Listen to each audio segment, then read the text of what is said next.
Legal at may basehan ang pag-upo ng bagong mayorya at balasahan sa Senado. Sinabi sa DZMM ni Far Eastern University Institute of Law, former Dean Attorney Mel Santamaria, na batay sa desisyon ng Korte Suprema sa Avellino versus Cuenco case, kinakailangan lang ng majority of the quorum o minimum na presensya ng mayorya para makapagsesyon.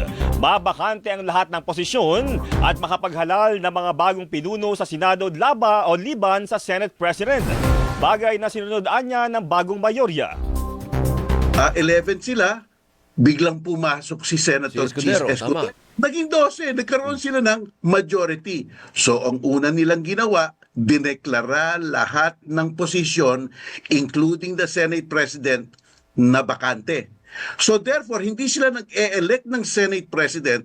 Therefore, ang kailangan lang doon, majority of the quorum. Yung 13 quorum na sinasabi ng Constitution, yun lang ang pagboboto sa Senate President. Wala namang naboto